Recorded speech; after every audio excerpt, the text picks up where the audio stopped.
Okay, thank you very much. Welcome. Welcome. It is delightful to have you here for all the members of TAMEST. It's good to have you here for all the friends of TAMEST, for all the awardees, families, our sponsors. It is delightful to have you with us this evening. By way of introduction, if we have not met, pardon me, my name is Gordon England. I'm an industry member of the National Academy of Engineering. And as of 1 o'clock tomorrow, will be the new incoming Vice President of TAMEST. So it's my pleasure to welcome you this evening and to make a few introductions as the program gets underway. First, I want to say that the conference today is the highlight of TAMEST for all of our activities throughout the year. The conference is our highlight.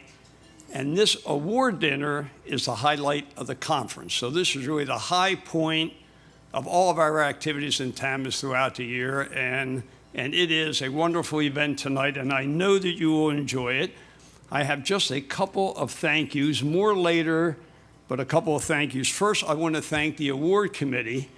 The award committee who selected the awardees tonight, I believe they had 42. Is that correct? I believe I heard it was 42 nominations. And so a lot of work by the award committee, and I do want to thank them on behalf of the organization. Also, Alan Needleman and his committee who put together the conference.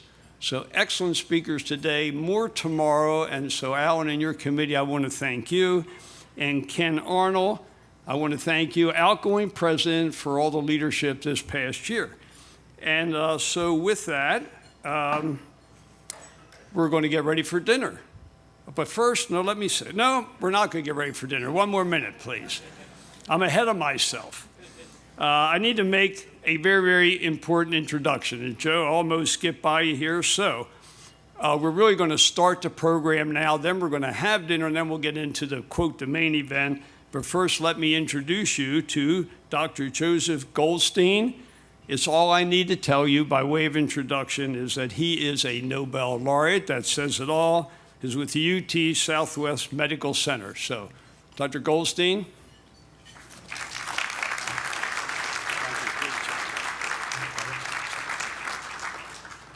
Thank you very much. Tonight we celebrate the 10th anniversary of the O'Donnell Awards, and in just a few minutes you'll see a video that highlights philanthropic generosity of Peter and Edith O'Donnell and the importance of their namesake to this award. Over the last 10 years, the O'Donnell Awards have been given to 44 Texas researchers in the areas of medicine, engineering, science, and technology innovation. And TAMEST has awarded more than $1 million to these 44 O'Donnell Award recipients. And the video you'll see in a moment includes interviews with individuals who have witnessed firsthand the impact of the O'Donnell Awards on the careers of Texas's rising stars.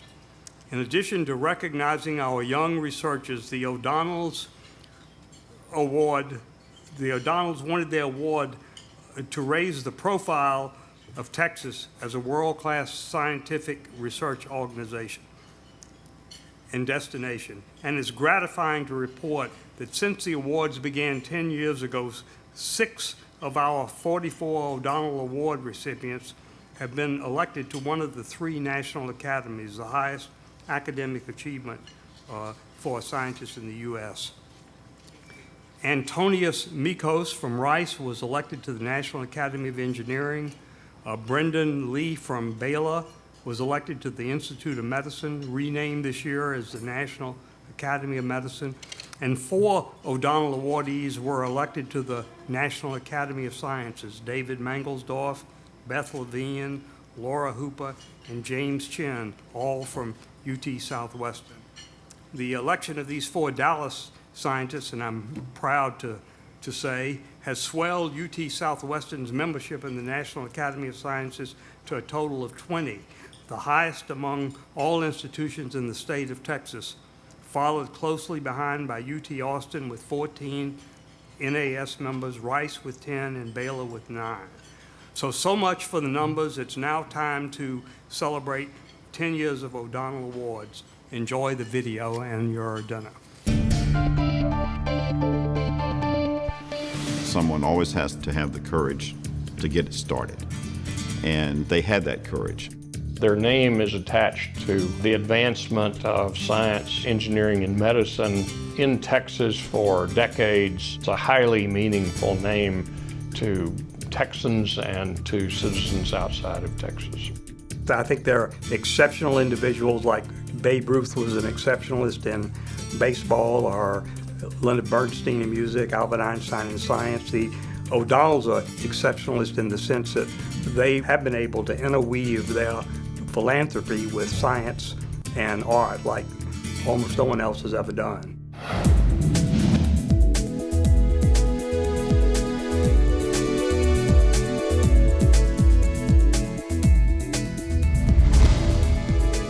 The purpose of the O'Donnell Awards is to recognize people who are on the road to Academy election at a critical time in their career. I think that's the essence of it. And the O'Donnell Awards is one way that we can highlight those people and give them a little boost, a little advertisement, if you will, of what their capabilities are. Our research community can see the capability that's out there. They can get exposed to what else is going on in different fields of science and see how it might apply to what they do, and be inspired by award winners that are recognized by the O'Donnells. It just shows us the potential of what's achievable.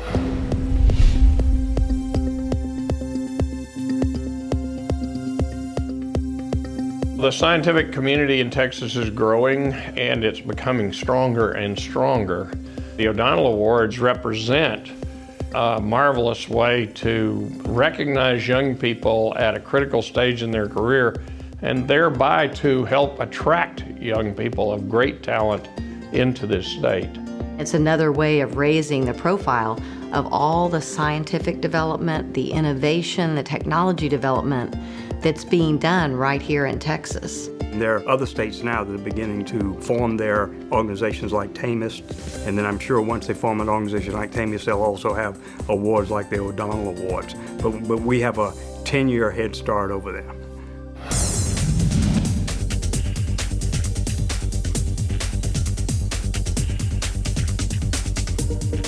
The National Academies are the highest honor that you can achieve in the United States. It's an election by your peers, by scientists who you've revered and respected for your whole career. In the end, it comes down to a discovery that, maybe will change the paradigm. I just really enjoy the process of scientific discovery for the sake of scientific discovery. Every day is an adventure in the laboratory. The greatest discoveries are the ones that you absolutely do not plan for. We have the ability to impact healthcare in the ways that we couldn't imagine before. Being willing to take on new challenges and infuse different fields together, I think, is absolutely essential. And that's what makes research fun. I think the O'Donnell Awards really give a young researcher, the recipients of the award, gives them great confidence that they are on the right track to do bigger and better things. It gives them a sense that they're not laboring in vain, that somebody out there is listening to what they're saying and watching what they're doing and appreciates the scientific discoveries they've made. I think the O'Donnell Awards will continue to motivate future researchers to continue their work, continue their drive, and continue to develop the science, the technology, the new solutions that we're going to need for the future. Think about this in science. Most of what we do fails. So every now and then we do the right thing, and we have a successful outcome to the science. We should celebrate from time to time when that happens. And the O'Donnell Award is an opportunity to do that.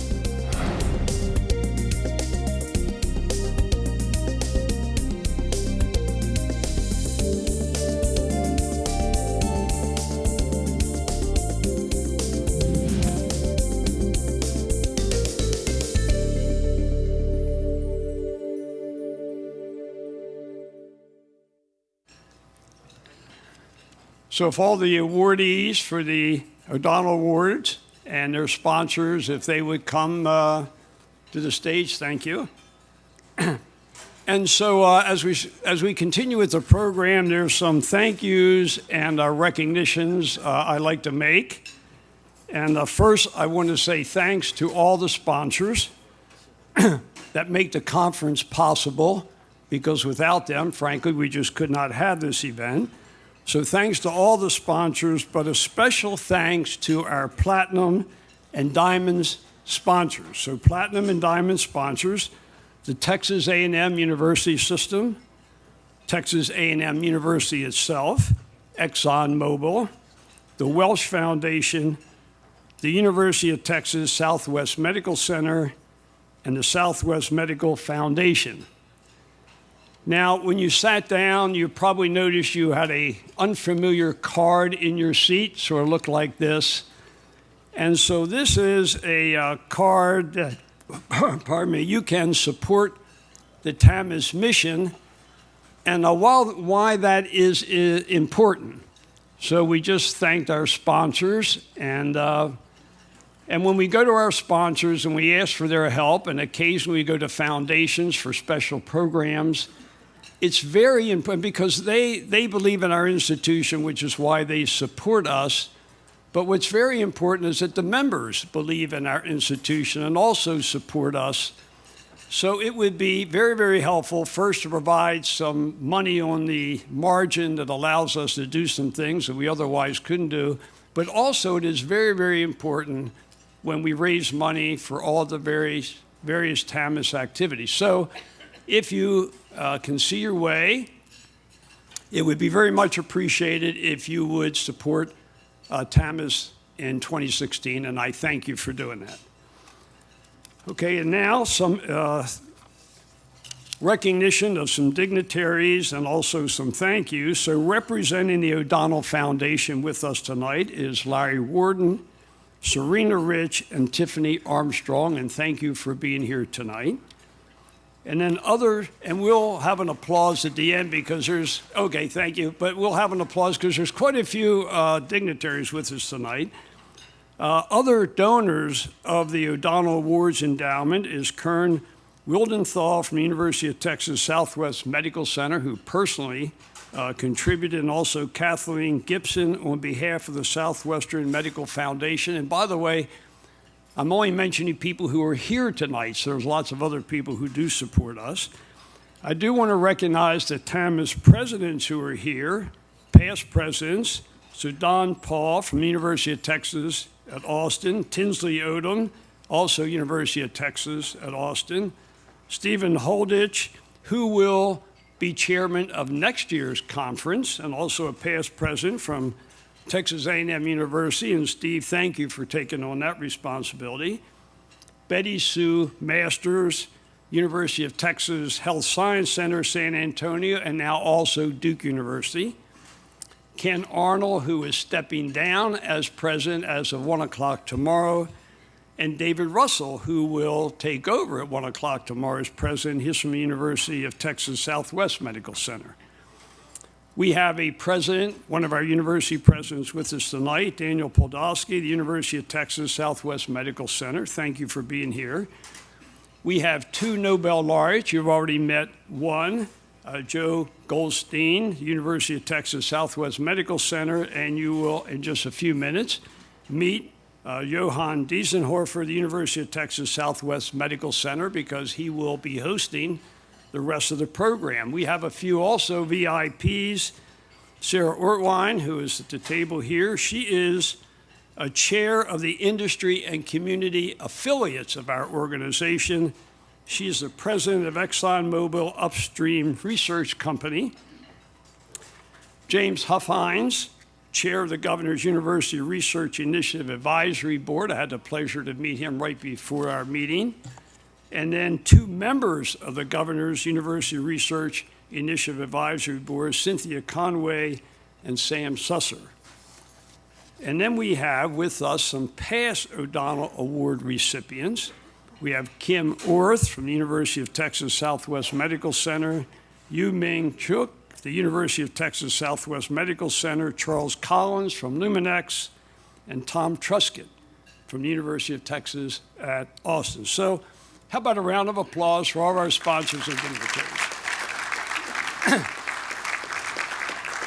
Okay, so the good news, I am about to step aside, and we're going to turn over what I call the main event. And so Dr. Johann Diesenhofer, he is a Nobel laureate from UT Southwest Medical Center, and he will be hosting the rest of the program. Doctor? Thank you. Thank you very much.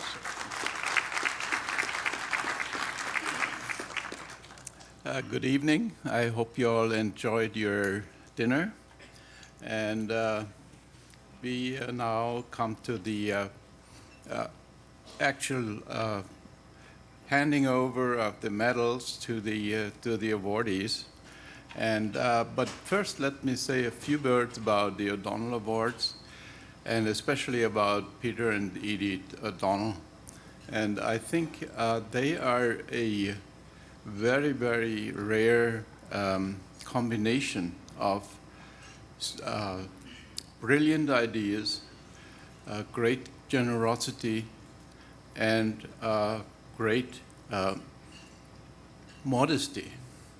And Texas is especially lucky that they decided to direct a lot of their attention towards science and education in Texas. And that's how, and the Peter and Edith O'Donnell Award are just a small part of that effort. And I can tell from having been a member of UT Southwestern for a long time, their impact is just enormous alone on that institution. So the awards were, to a large part, a brainchild of this couple, and they wanted to be sure that it will be, or these awards will be given to people who are on the rise, not established scientists or engineers, but rising stars. And so they insisted on rules like it cannot be longer than 15 years since they became faculty, got a faculty position. They had to be, of course, in Texas, and at least for 2 years. And and also, they cannot be members of TAMEST already. So we, the TAMEST members, cannot give these awards to ourselves. However, there is no rule that says that after the award, anything will prevent them from becoming members of TAMEST. And as we heard, a few of them had already taken advantage of that possibility. So the rest of the ceremony will be like this. I will first introduce the people who nominated the awardees. Then I will name each of the awardees, and we will watch together a short movie describing the achievements. Then I will ask the corresponding nominator to say a few words. Then we hand over the medal, and then the awardee will have the opportunity to say something. And that will be repeated 4 times. So first, let me start with very briefly introducing the nominators. And they are already sitting on stage, and when I call their names, please rise briefly. So the first is Dr. David Russell from UT Southwestern. And the second, Dr. Sharon Wood from UT Austin. Dr. William Beckner from UT Austin. And Dr. Nicholas Peppers from UT Austin. Thank you. So now let's come to the actual awardees. And the first is the award in medicine. It goes to Dr. Joshua Mendel. And let's watch the video together.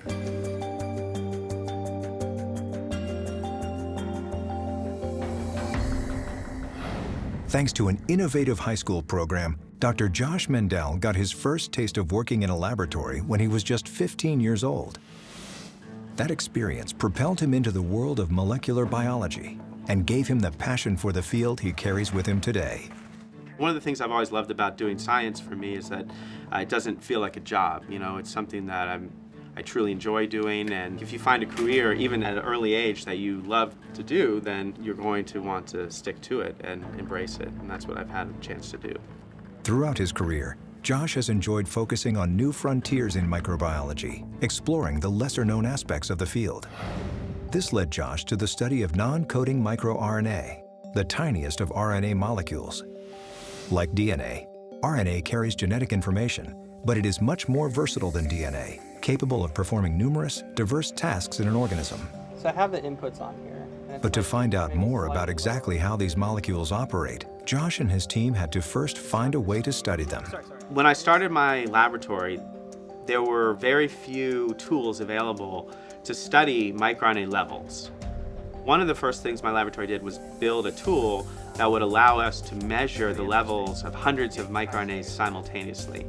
With that tool in hand, the team turned their focus to cancer cells. And when they started measuring the cell's microRNA levels, they discovered abnormalities. When Josh and his team studied microRNA levels in liver cells, they found that cells with cancer had much lower levels of microRNA than healthy cells. We suspected that if we could restore the levels of that microRNA to its normal levels, then perhaps we could block the formation of those tumors. And so we developed a delivery vehicle that we could inject and deliver that microRNA to the tumors in the liver. The results were groundbreaking. What was really exciting was that the surrounding normal liver, even though it had also received the microRNA, was completely normal and fine. So the tumors had this selective sensitivity to the microRNA. How long is this going to grow for? Josh did some of the pioneering work in the field, uncovering critical roles of microRNAs in cancer. He made mouse models of cancer and published a seminal paper showing that overexpression of one single microRNA could completely prevent liver cancer in this mouse model. Or is that the 10% of that? That type of work really opened the door to a number of investigators throughout the world to begin to further explore the role of microRNAs in cancer and other disease states. Josh and his team's discovery has the potential to give doctors one more tool to combat cancer. And that idea has only fueled Dr. Mendel's drive to continue exploring biology's great unknown. I think that the career that I have now is the career that I always dreamed of having, and the opportunities that we have now to work on scientific problems are really limited by our imagination and creativity, which is, I think, any scientist's dream.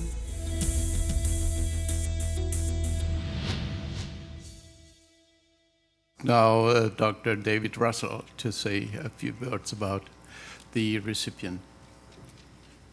Thank you, Hans.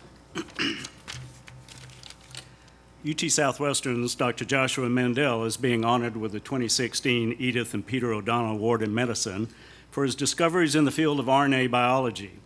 The so-called central dogma of molecular biology is organized much like Genesis 5 and 11, namely DNA begat RNA begat protein.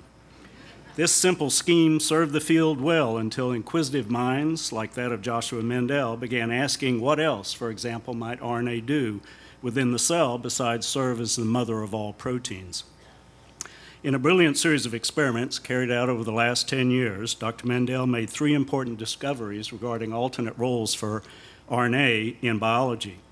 First, he showed that a class of RNAs, called microRNAs, were important regulators of cancerous cells, and that some microRNAs could inhibit tumor growth and others were capable of stimulating tumors. He went on to show that inhibitory microRNAs could be used as therapy to treat cancer, at least in mice, thus stimulating the promising field of RNA therapeutics. Second, Dr. Mendel showed that microRNAs expressed in one cell can profoundly influence the growth and behavior of an adjacent cell. This research also has implications in the clinic, as wound healing involves crosstalk between different cell types at the site of injury. Dr. Mendel's findings suggest that it may prove possible to speed up wound healing, especially of skin wounds, by using microRNAs to activate the process. Dr. Mendel's most recent discovery relates to a completely different class of RNAs called long non-coding RNAs. He showed that one such RNA was exceptionally important in maintaining the stability of the genome and hence in preventing cancer. It's for these discoveries concerning the alternate roles of RNA in cancer and wound healing biology that Dr. Mendel is being recognized with the 2016 O'Donnell Award in Medicine. There are also two other reasons why he's being honored tonight. The first is that his father, Dr. Jerry Mendel, physician in Ohio, was Joe Goldstein's roommate in medical school at UT Southwestern. The second, or rather third reason, on top of the biology and the roommate link, is that his wife's maiden name is O'Donnell. So returning to the ecclesiastical analogy that I began this introduction with, you might say that his winning this prize was preordained. Ladies and gentlemen, Dr. Joshua Mendel.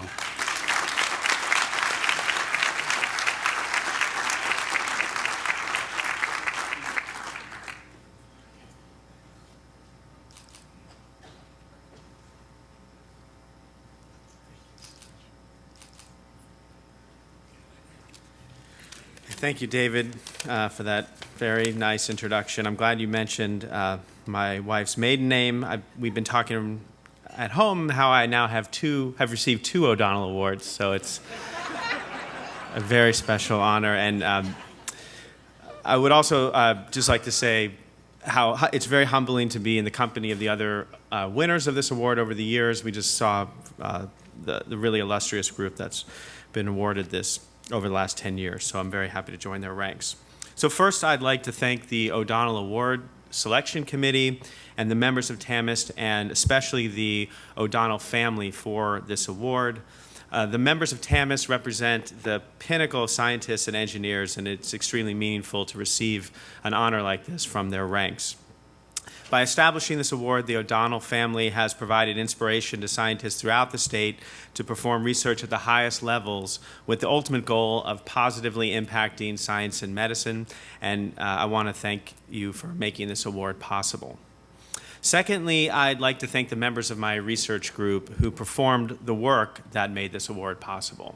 This recognition is the culmination of over a decade of work performed by graduate students, postdoctoral fellows, research technicians, and junior faculty members who share the belief that the research we're conducting not only represents fascinating science, but also has the potential to lead to new understanding and new therapies for diseases such as cancer. And I want to sincerely thank all of these individuals for embracing this shared vision and dedicating their time and talent to this shared goal. None of this would have been possible without their dedication. Third, I want to thank my amazing colleagues at UT Southwestern. 4.5 years ago, I took a leap of faith by relocating my laboratory from Maryland to Texas. And I was convinced that by joining the remarkable research community here in Dallas, I could take my work to the next level. And I believe that this has come to fruition.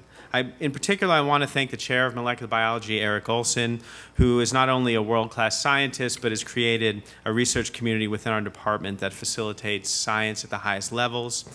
And I've also been very fortunate to collaborate with many outstanding scientists throughout the university, so I know this outstanding culture of science is not unique to our department. I also want to thank the administration of our university, including David Russell, Gregory Fitz, and Daniel Podolsky, for recognizing the importance of basic science and building an incredible research infrastructure that elevates all of our work. Last but certainly not least, I want to thank my amazing family for their support over the years.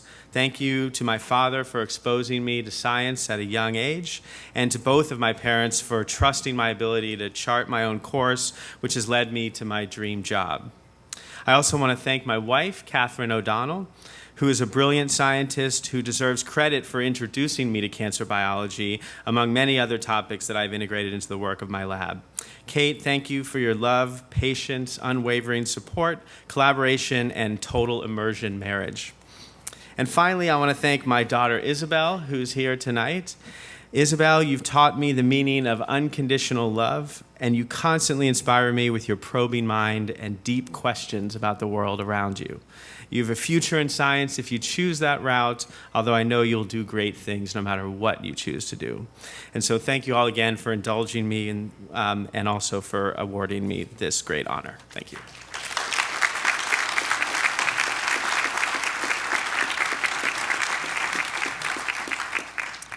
Thank you very much. We now come to the O'Donnell Award in Engineering, and it goes to Dr. Andrea Alou. And let's watch the video.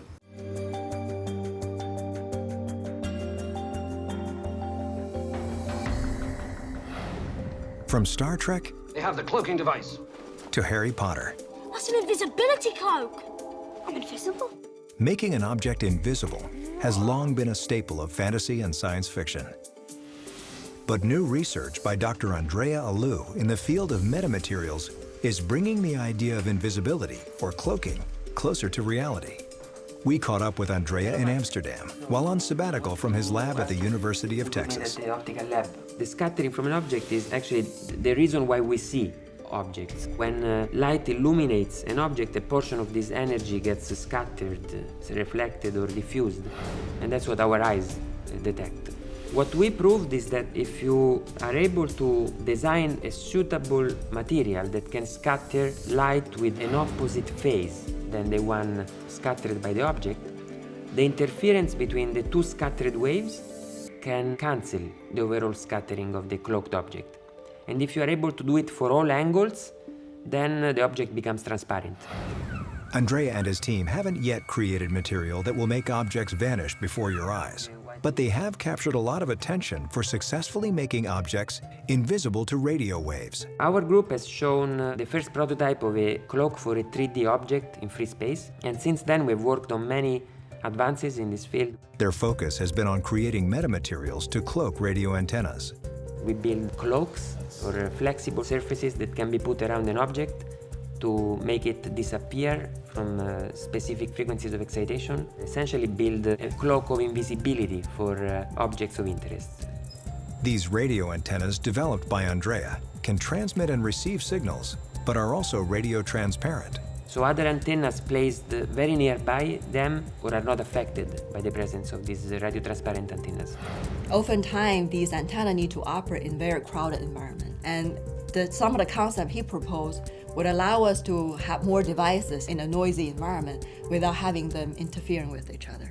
And that can improve radio communications, especially in crowded environments like an antenna array, the rooftop of a building or a ship or an airplane or a laptop, in which many antennas have to be placed nearby each other and there are many other objects that interfere. Andrea and his team are also working on a technology that could potentially double the capacity of wireless networks, called full duplex communication. Today, when we talk on a cell phone, we are using one frequency channel to transmit our signals, our voice, and another frequency channel to receive the signals from the radio base station.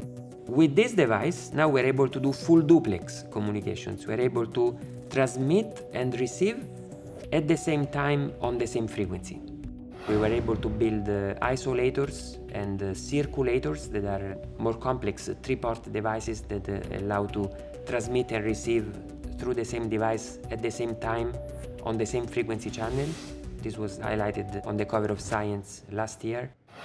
I have here this little sample. With so much potential, it's no surprise that Andrea's innovations are being shared all around the world. It's one of the best that UT System has to offer. And I think the work that he's done will truly have a potential to impact future technology. The basic equations that govern everything that I do can be written like this. The field has exploded. Now metamaterials encompasses many different areas, not just electromagnetics, but many fields of science. It's a very exciting field of research.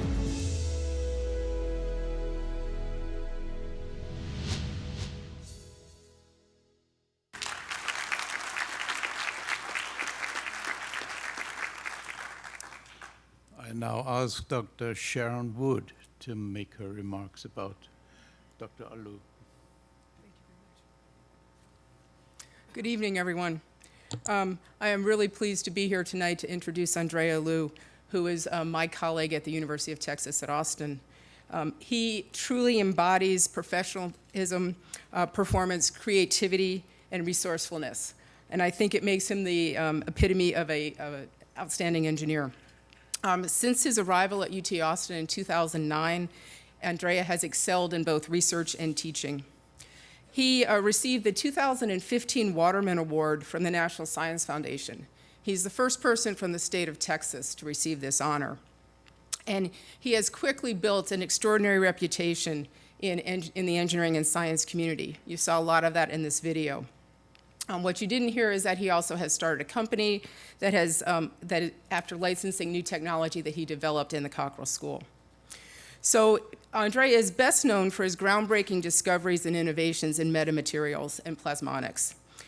This includes his invisibility cloak that you just saw that can successfully hide 3D objects from radio waves, and his ultra-thin metascreen cloak that could significantly impact our defense and healthcare industries. Clearly, Andrea is a rising star, but not just at UT Austin. He is credited with revolutionizing the field of metamaterials and being the most influential researcher of his generation in this area. I know I speak for everyone in the Cockrell School when I say we are extremely proud to have him within our community. Please join me in congratulating him.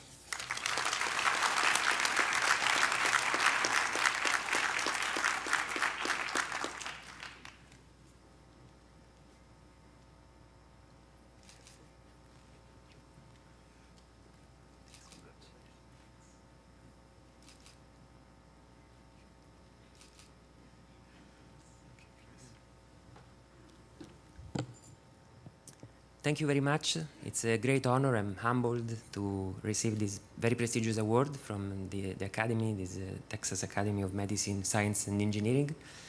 I would like to thank many people. I don't have time to mention everyone, but first of all, the O'Donnell family and the O'Donnell Foundation, the selection committee for selecting me. Then I would like to thank my nominator, Dean Wood, and my chair of department, Ahmed Tufik. Both of them have supported me a lot throughout the years of my faculty career since I started at UT in 2009. I would like to thank also all my collaborators and especially my group, both past and present group members that have done a lot of work in many areas of research, some you have seen. They really share with me this award. It's a great recognition, and I'm thankful to them and, of course, to all of you for selecting me. I wanted also to thank the TAMEST, the organization. It's a great honor to receive the award in front of the elite of our state of Texas. And finally, I wanted to thank my wife, Susanna, and my son, Matteo, that is Texan, for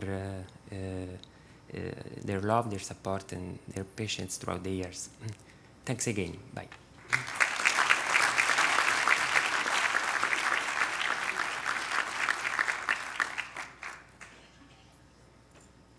Thank you very much. We now come to the award in science, and it goes to Dr. Alessio Ficali. And he will be introduced by, let's first watch the video, and then he will be introduced by Dr. Beckner.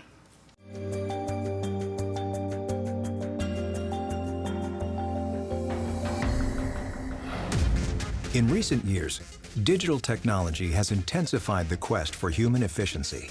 As each new model tops the last, one wonders how far this can go. What does the epitome of technical efficiency look like? As it turns out, we don't have to look far for the ultimate in efficiency. It's all around us, in nature.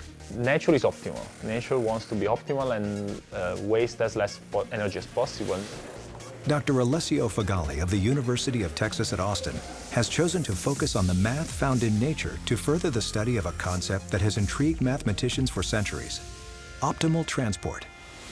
The optimal transport problem, simply put, is, given a certain cost, what is the most efficient way to move an object from one place to another?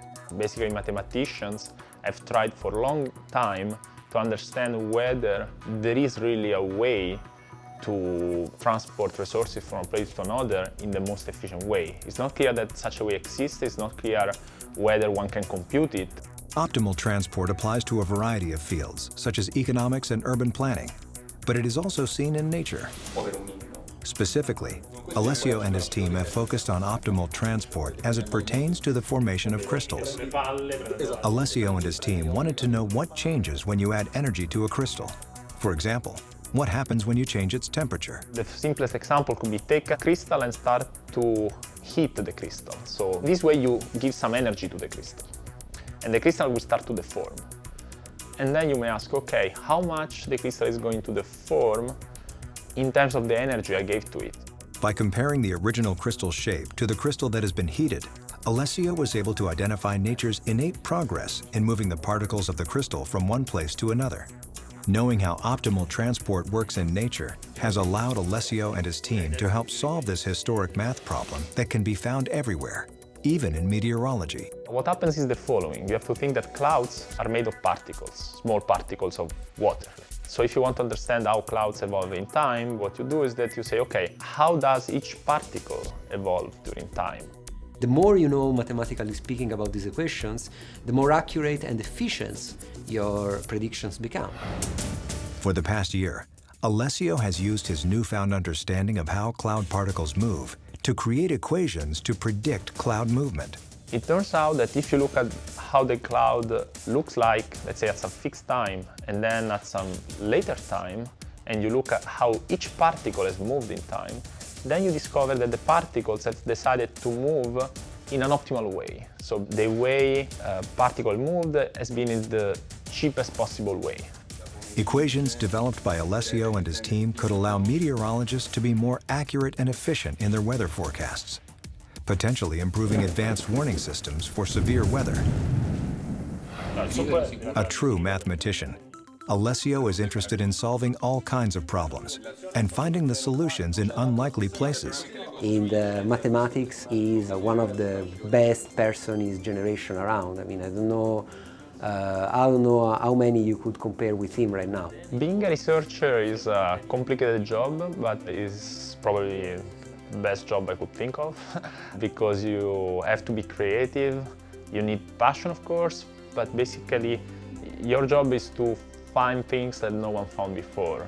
It's a challenge, but it's also an enormous satisfaction once you succeed in what you're trying to do.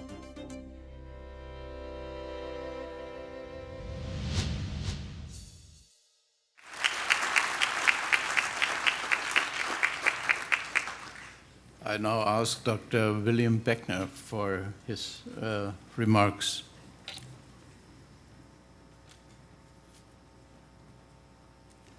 I'm delighted to introduce my colleague Alessio Fagali, professor of mathematics at the University of Texas and currently holder of the R.L. Moore Chair.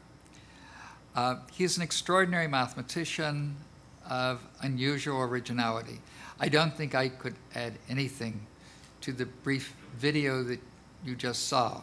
It emphasizes what is the real role of mathematics to underlie the structure and developments in science, engineering, and increasingly in biomedicine. I know today he described in his earlier presentation what seemed to be model problems, but I think if we wait a decade, we will see that these ideas and methods really impact what happens in science. I just say a few words. To many of us, Alessio is like a meteor or comet which just crossed the horizon. He came to UT in 2009. This was just 2 years after he had achieved an unusual PhD jointly between universities in Pisa in Italy and Lyon in France. His work, he has, as indicated by this video, He is a true mathematician, challenged by problems, conceptual problems which we don't know the answer. And he looks in unusual ways to add to that. He does not take the standard questions. He asks, how can we look at this in a different way? He has solved many challenging and fundamental problems. I think I could not describe them, but they cover the classical fields that we use in mathematics to sort of support developments in science and engineering, partial differential equations, calculus of variations, geometric measure theory, and of course, his favorite topic, which I think he began his mathematical career with and continues to find sort of groundbreaking applications, optimal transport theory, ideas which go back to, admittedly, a mathematician from the 18th century, but one who was concerned about real problems about mining and structural engineering. I would say he's received many awards. He came to UT and held a Harrington Faculty Fellowship, a mark of distinction. He also received 4 years ago, recognition by the European Mathematical Society as one of the top young mathematicians with a background coming from a European country. This is a mark which is just sort of anoints someone that they are going to be a real star. He received this year the Sampaio Gold Medal, and I think it's a real mark that he was judged well to sit with the other 3 people on the committee to hold an Edith and Peter O'Donnell Research Award from TAMEST. Alessio.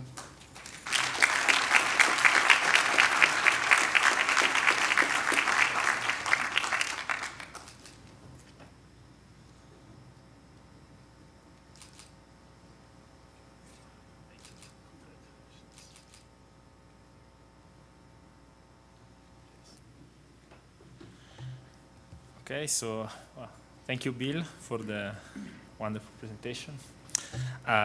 Thanks, everyone, for being here. So there are a few people I should thank.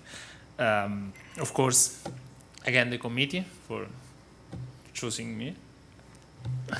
Thanks to TAMEST for the support. Thanks to the Donor Foundation, the Donor family for this award. I think it's a wonderful initiative in general for young researchers to have this kind of prizes. This is an achievement, but also it's a motivation for the future. It means that we are on the right track. We should keep doing this. Well, there are other people I should thank, because if it wasn't for them, I probably would never be in Texas. In my life, I would never thought I would move to US, even less Texas, I think.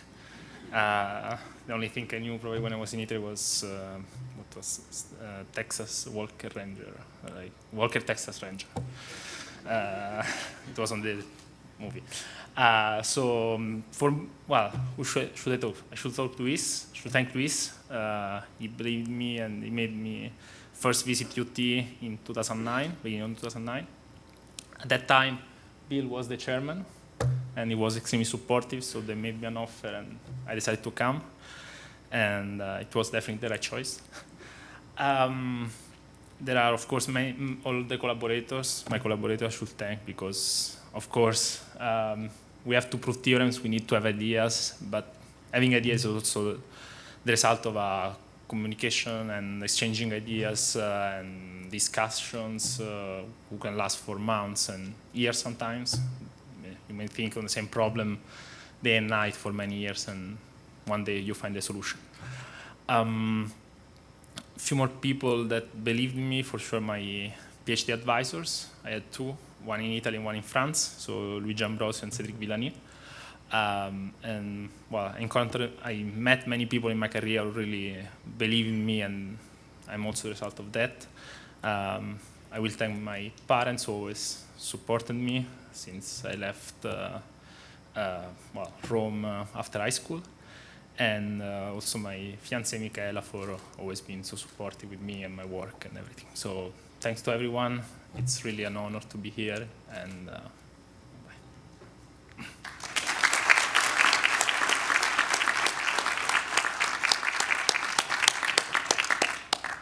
Thank you very much. We now come to the O'Donnell Award in Technology Innovation, and it goes to Dr. Van Truscott, and let's watch the video.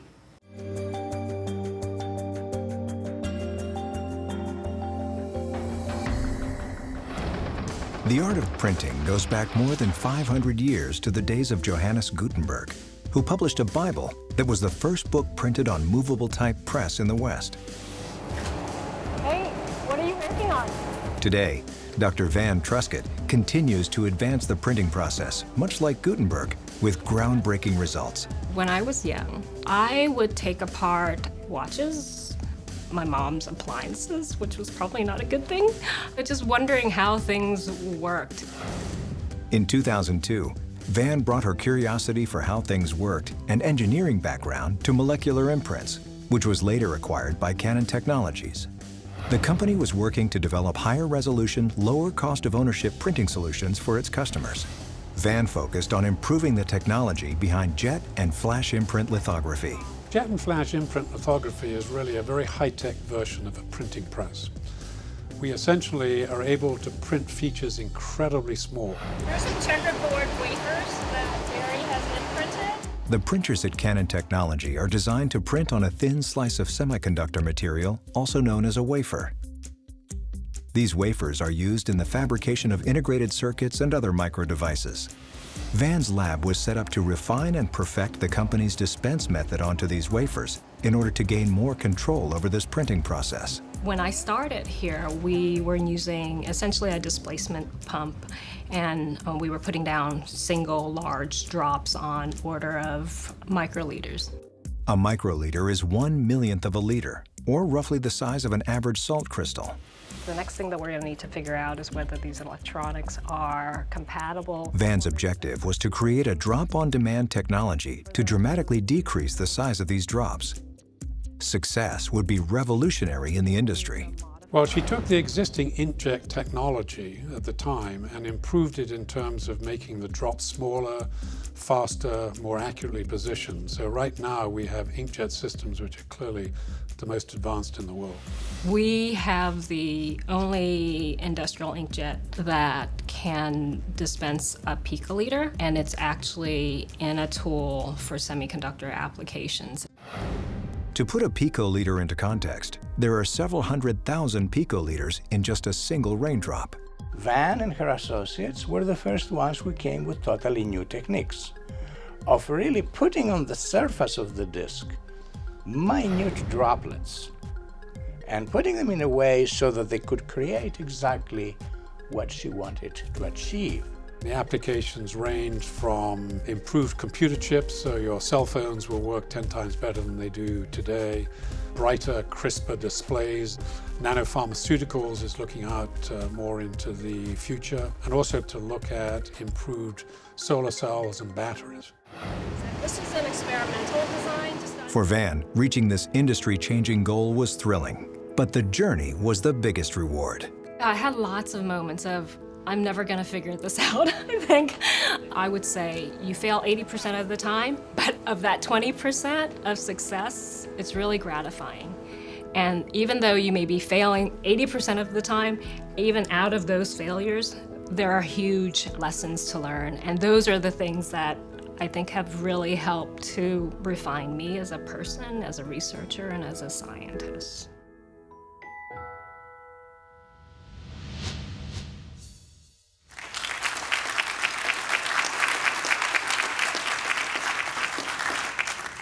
Now I ask Dr. Nicholas Peppers.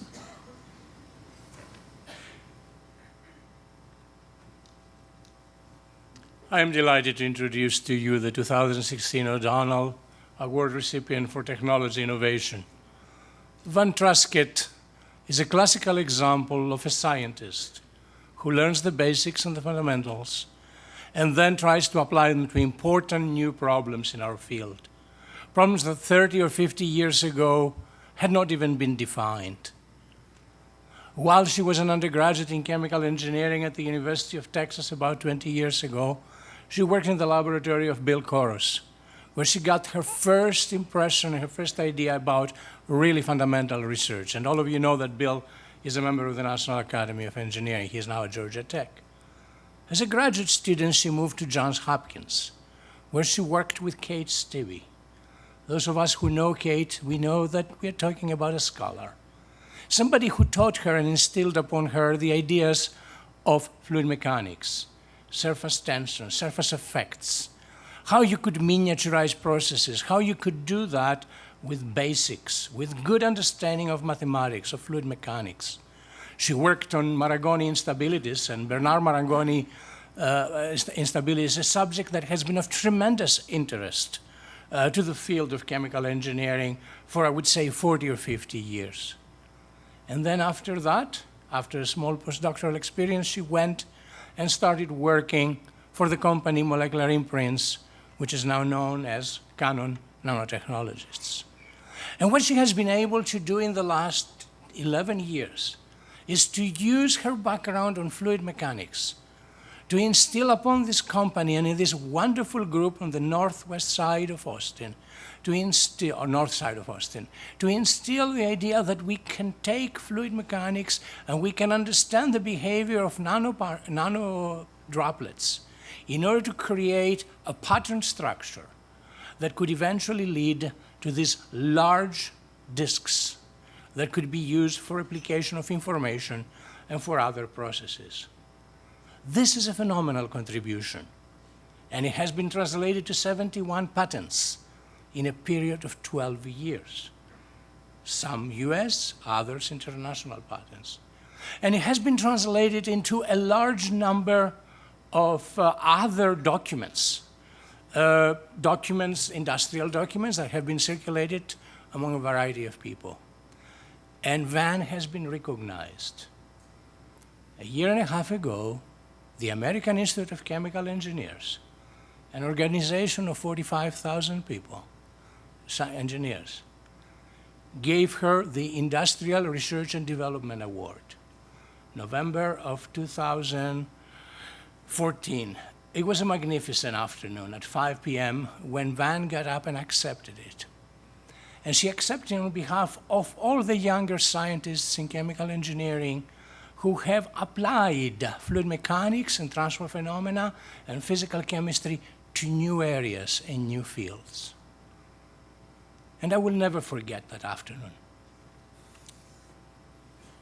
Because that afternoon, Van disclosed something that many of us knew. Van was born in Vietnam. And at the age of 6, she was displaced. She and her family became boat people.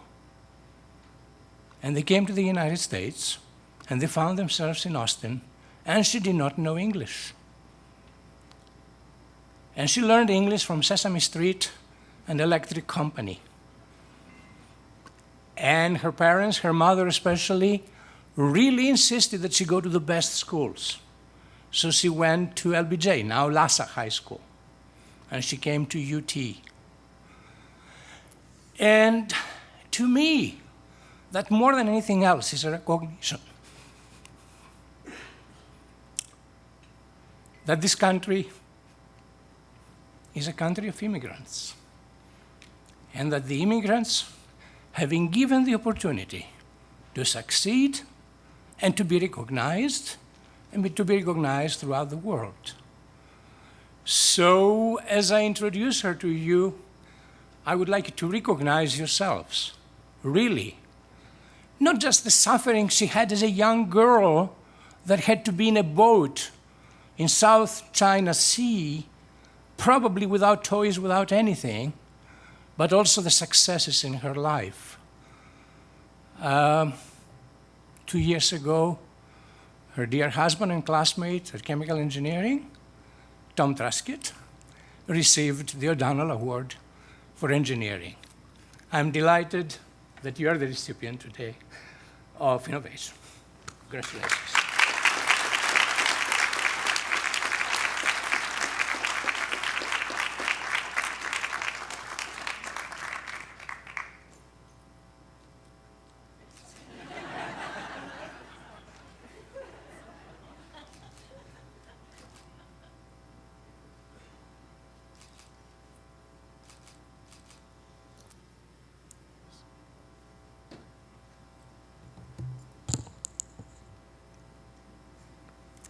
Thank you so much for having me here tonight. When I was 9 years old, I figured out what an engineer was, and this was from my godmother. And she told me that engineers did 3 things. 1, we solve problems. 2, we help people. But 3, the most important thing is that we make a difference in this world. And what I feel is that I am so proud and so immensely grateful to be here tonight in your presence, a part of TAMEST. Because to me, what TAMEST means is that you are making a difference in the lives of people like myself. Right now, you're making a huge difference in my life. But what's even more important is that you're laying the groundwork, the foundations for our society, for the future. And so that means so much to me personally. I also want to thank all the people who have shared their lives with me over all these years. And a lot of you, some of you here have known me since high school, believe it or not. And during this time and as I've grown up, you have impacted my life in ways that you have never known before. So you see, time is such a precious thing. And to be able to share it with others, to be able to shape their lives like myself. Because in the time that you've spent with me, you've shaped me as a researcher, as an engineer, as a wife, as a mother, as a person. And this means so much to me. I also want to thank you for all the resources that you've provided to me, because in doing so, you've also asked the world of me, and this has helped me grow and develop so much. I now have this life that I would have never imagined in the world. Sometimes I'm thinking that I'm possibly just dreaming, and I'm gonna wake up and I'm not here at all. But especially, I want to thank Nicholas Pepys. You've done so much. You've seen what I haven't been able to see, and I thank you. Tom, I love you, and I love our children, Carly and Clay. You've made my life so full, and I've discovered a totally different a different side of myself. And lastly, I want to thank my mom. And without her, I would not be here today at all, and for all of her encouragement. And also, I want to thank you all in welcoming me here today into your community. I am so grateful and so proud. Thank you.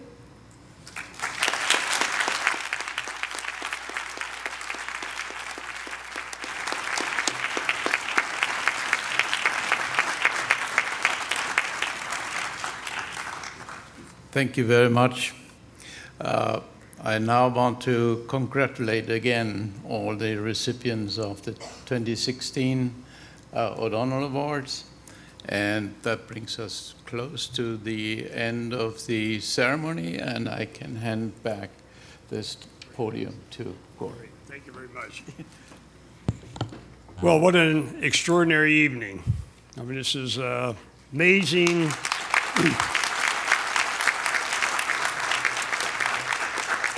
Amazing researchers and amazing people. It is indeed a privilege and honor to have you with us tonight, and congratulations to everyone.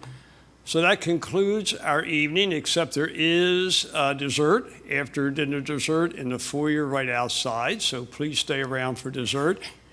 For those who are attending the conference tomorrow, breakfast starts at 8:15, and the conference starts 9:15, same place as today. So many of you we will see again tomorrow morning. And for everyone, thank you, good night, and have an enjoyable dessert. Thank you all for being here. Thank you.